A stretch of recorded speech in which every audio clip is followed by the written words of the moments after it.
In the early 80s, we were doing quite a bit of molding of computer monitor housings back in the days when computer had fairly large screens. And we decided that we had a need for some larger machines. We wound up purchasing a couple. One was a 720, another one was a 610. Bought those to begin equipping plant number 3. I had developed a close relationship with Wayne Crisco, who was a plumber in the Seagrove area and had been trying to build a business and really do a good job with it. And he came to me and asked if I would help him with the space in the building. And I decided that it would be worthwhile to provide him some space.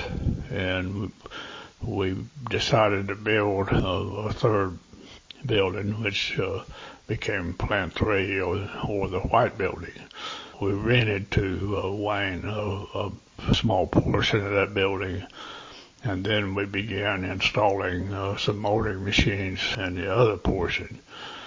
In the meantime, we, as I said, were shopping for a sales manager, and Steve had met someplace, the sales manager for Unimark in Greenville, South Carolina, a gentleman by the name of Richard Mack.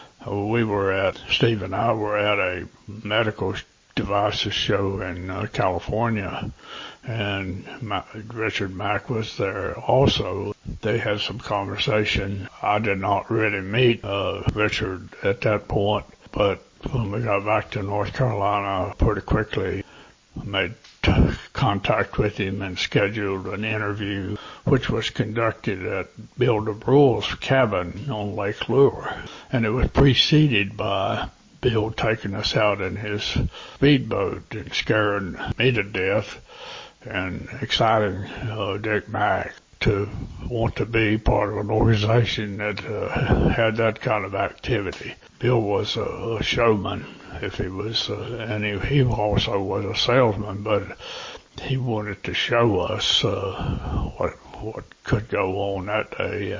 I was never a real fan of high-speed boats, but I made it through that, and we had a very good visit with Dick Mack that night, and decided that he was the right person, made him an offer, and he came with us. Dick was living in Greenville, South Carolina. It was not a real convenient time for him to sell his house, so he lived in Greenville for a good long period of time and had an apartment in Greensboro. Dick had hit the ground running.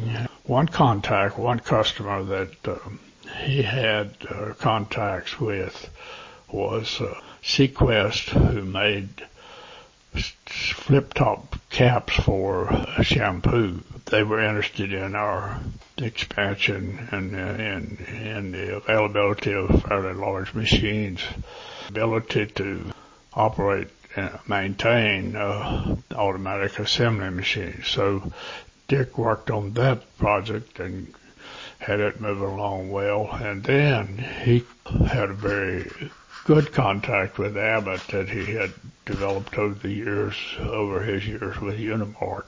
And in some discussion with the Abbott people, they mentioned that they would like to have a dedicated plant in Texas to serve their Austin assembly plant, or actually was the filling plant for intravenous solutions, but they also assembled all of the containers and everything. That conversation began to develop rather rapidly. That is probably a story that I need to hold for another time.